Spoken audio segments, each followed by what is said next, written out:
Version 3.3 brings huge updates to Payload mode. Aerial combat has officially arrived. Let's get started.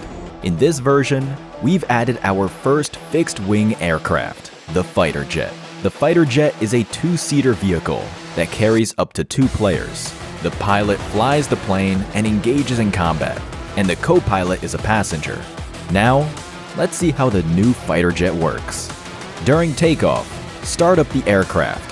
By holding the throttle to accelerate, the aircraft will achieve liftoff by itself at the right speed.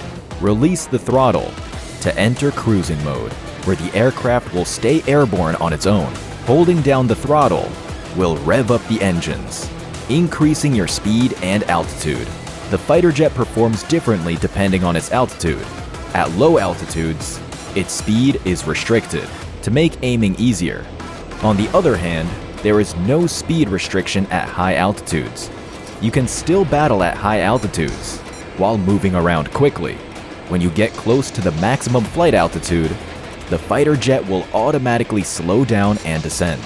Use the control stick to maneuver during takeoffs, landings, and to turn. Depending on your speed and angle, your craft will respond realistically to the simulated turbulence and air pressure. If you keep pitching the plane up, you'll eventually fly upside down. Simply roll to get upright again. Not only does this look cool, it has some strategic applications. Naturally, you can experience everything in first person for maximum immersion from inside the cockpit. The fighter jet also automatically locks onto nearby enemies. Use its missiles or autocannon to eliminate enemies from a distance. It automatically fires guided missiles. After locking onto a vehicle, it alternates firing from the left and right, and each side is reloaded individually. The autocannon deals explosive damage with a high rate of fire.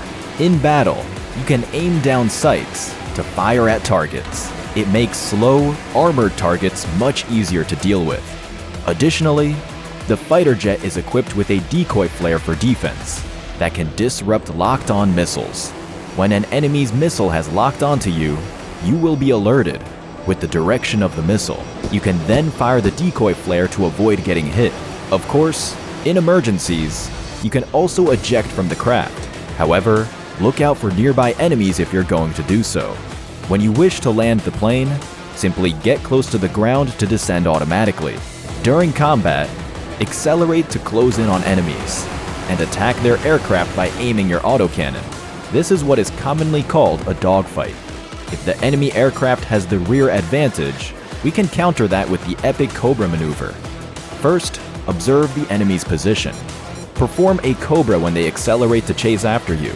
You want to pitch up abruptly to force the plane into a stall, sacrificing speed to regain the rear advantage. This is how you counterattack with the Cobra maneuver.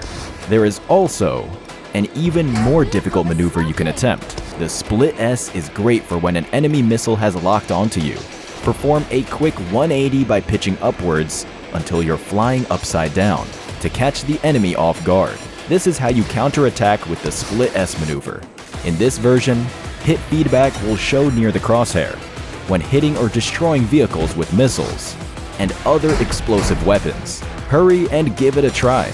Also, the Armamech makes its payload debut in version 3.3. To make it more suitable for payload combat, we added a Gatling gun to the passenger seat. Now, your passenger can shower your targets with bullets. We've also upgraded its missile launcher into a guided missile launcher. Guided missiles can be adjusted to strike ground or air targets. When attacking ground targets, the guided missile launcher will bombard a designated area and mark enemies that are hit. In the air targeting mode, you'll be able to attack fast-moving aerial vehicles, such as the new fixed-wing fighter jet. That's a wrap for the main payload updates in this new version. Thanks for watching. If you have any feedback, let us know in the comments. See you next time.